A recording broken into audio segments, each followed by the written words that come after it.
ఏ సంవత్సరంలో ఎంత ఉందని చెప్పేసి 2014లో తెలంగాణ ఏర్పడినాడు 1508 కోట్ల రూపాయలు బకాయిలు ఉన్నాయని చెప్పేసి బట్టి విక్రమార్క గారు గత అసెంబ్లీ సెషన్స్లో ఇచ్చారు.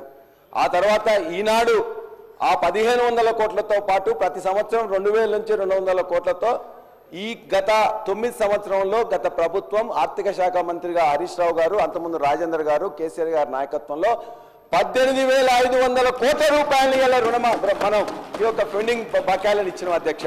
వారు అడిగినారు 2019-20లో 40 కోట్లు ఉన్నాయి, 2020-21లో 200 కోట్లు ఉన్నాయి, 2021-22లో 379 ఉన్నాయి, 22-23లో 2100 ఉన్నాయి. ఆ తర్వాత మీరు వచ్చిన తర్వాత మళ్ళీ ఒక 2,500 8,000 కోట్ల రూపాయల బకాయిలు ఉన్నాయి.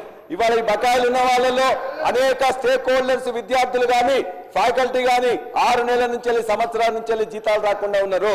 మొన్న అక్బరుద్దీన్ సాబ్ కూడా అడిగినారు, వారి యొక్క పరిస్థితి చూసినట్లయితే బాహర్ షేర్వాణి అందర్ పరేషాని. సితారా సినిమాలో శరత్ బాబు ఉంటాడు అధ్యక్ష, కోట్ వేసుకొని ఉంటాడు కానీ లోపల మొత్తం కూడా చినిగి ఉంటాయి. ఇవాళ మీరు ఈ విధంగానే ఉన్నట్లయితే మొత్తం కూడా ఇవాళ 8,000 కోట్ల రూపాయలు 15 నెలల్లో 1 రూపాయి కూడా ఇవ్వలేదు. ఎస్సీ ఎస్టీ సంబంధించిన 30-40 కోట్లు ఇచ్చింది తప్ప ఇవాళ 8,000 కోట్లు ఇవ్వకపోతే తెలంగాణ బిడ్డలు, తెలంగాణ నిరుద్యోగులు, తెలంగాణ డాక్టరేట్స్ పెట్టుకున్న ఈ కాలేజీలు కానీ, జూనియర్ కాలేజీలు కానీ, డిగ్రీ కాలేజీలు కానీ అన్ని మూతపడతాయని మీకు విజ్ఞప్తి చేస్తున్నాం. బట్టి విక్రమార్క గారు దయచేసి దఫాలుగా విడతలుగా ఇవ్వాలని చెప్పి కోరుతున్నాం. వారు చెప్పింది అవాస్తవం ఒకటే. ఒకవేళ విద్యాశాఖ మంత్రి గారు విద్యాశాఖ బ్రహ్మాండంగా పనిచేసినట్లయితే ఎందుకు 2 లక్షల మంది డ్రాప్ అవుట్ అవుతారు? ఎందుకు 153 స్కూల్స్ బంద్ అవుతాయి? ఎందుకు మొత్తం కూడా 1 రూపాయి కూడా బకాయి ఇయ్యరు? ఎందుకు ఒక్క విద్యార్థి ఒక్క ఫ్యాకల్టీని కూడా ఇప్పటిదాకా ఎందుకు రిక్రూట్ చేయలే? ఎందుకు డిఎస్సి పేరు మీద మెగా డిఎస్సి 25,000 మంది ఇస్తామని చెప్పిండ్రు. అంతకుముందు 8,000 ఇలా డిఎస్సి కాకుండా పబ్లిక్ సర్వీస్ కమిషన్ ద్వారా ఇంతకుముందు రిక్రూట్మెంట్ చేస్తున్నాం. మేము ఇచ్చిన 5,000కు ఇంకో 5,000 కలిపి ఇవాళ డిఎస్సి ఇచ్చేసి మొత్తం మేమే చేసినామని చెప్పేసి అంటే ఎట్లా అధ్యక్ష? 55,000 మందికి ఇచ్చినామంటున్నారు కదా. మేము ఇవాళ మీ అందరికీ కూడా మేము డీటెయిల్స్ పంపిస్తున్నాం. ఈ ప్రభుత్వం చేసింది 5,900, మొత్తం కూడా ఇప్పటిదాకా 55,000 మీరు చెప్తున్న దానిలో 11,000 మాత్రమే ఉద్యోగాలు ఇచ్చిండ్రు. ఇది ప్రాసెస్. ఖచ్చితంగా అంతకుముందు నోటిఫికేషన్ ఇవ్వచ్చు, ఎగ్జామ్స్ కండక్ట్ చేయొచ్చు, రిజల్ట్స్ ప్రకటించవచ్చు. మీకు అదృష్టం వచ్చింది, మీరు మాకు వచ్చింది కాబట్టి చేస్తామంటే అది ఒప్పుకుంటే ఏముంటుంది అధ్యక్ష? మేమే ఇచ్చామని ప్రభుత్వాలు అనేది కంటిన్యూస్ ప్రాసెస్ లో ఆనాడు జరిగిన నోటిఫికేషన్ కు మేము ఇచ్చినామని చెప్తే బాగుంటుంది. కానీ మేమేమి ఇవ్వలేదని 161,000 ఉద్యోగాలని అంతకుముందు ఇచ్చినాం, మేము చెప్పుకున్నాం.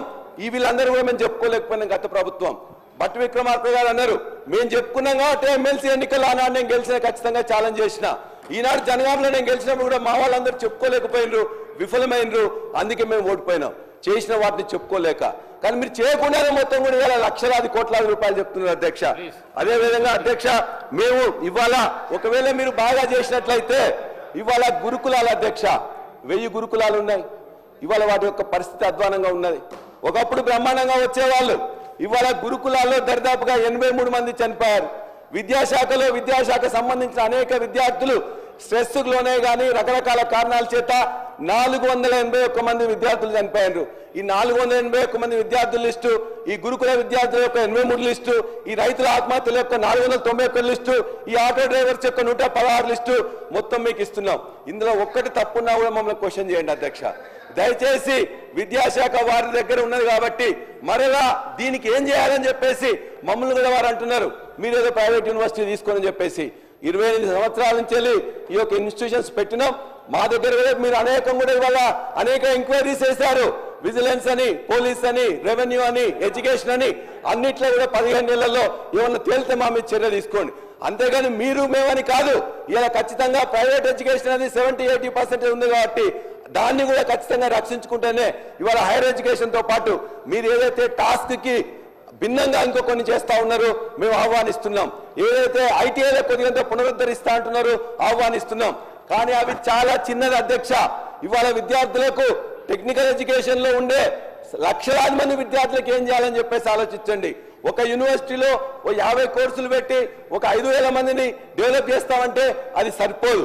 కాబట్టి ఖచ్చితంగా ఈ యొక్క విద్యార్థి బాహుళ్యాన్ని మొత్తానికి ఏ విధంగా టెక్నాలజీ పెంచాలని చెప్పి ఆలోచించాలి తప్ప మేము ఒక కాలేజీ పెట్టినాం, ఒక స్కూల్ పెట్టినాం, దీంతోనే అండపిండ బ్రహ్మాండం ఏంటంటే ఎవరు కూడా ఒప్పుకోరు అధ్యక్ష, అది ఉపయోగపడదు. కాబట్టి విద్యాశాఖ మొత్తం కూడా కుప్పకూలిపోయింది. దాన్ని ఖచ్చితంగా మళ్ళా మీరు మీ యొక్క విద్యాశాఖ మంత్రి గారిని, ముఖ్యమంత్రి గారిని కూడా కోరుతున్నాం, ఈ వాస్తవాలను శాంతంగా గమనించండి. తప్పుంటే మాకే ఉన్నట్లయితే మేము మాట్లాడు, మీరు మిమ్మల్ని కలుద్దామంటే కానీ మీ శాఖ వాళ్ళని కలుద్దామంటే కానీ ఎవరు అందుబాటులో ఉండట్లేదు. ఎందుకంటే అంతకుముందున్న సెక్రటరీకి 4-5 పోస్టులు ఇచ్చిండ్రు, అందువల్ల అతను కూడా పోయి మొత్తం గవర్నర్ ఆఫీస్లోనే కూర్చునే వాళ్ళు. కాబట్టి ఆ రోజు వీలు కాలే. కాబట్టి దయచేసి మీరు ఈ యొక్క విద్యాశాఖ మీద మరింత కాన్సన్ట్రేట్ చేయాలని చెప్పేసి కూడా నేను కోరుతా ఉన్నా.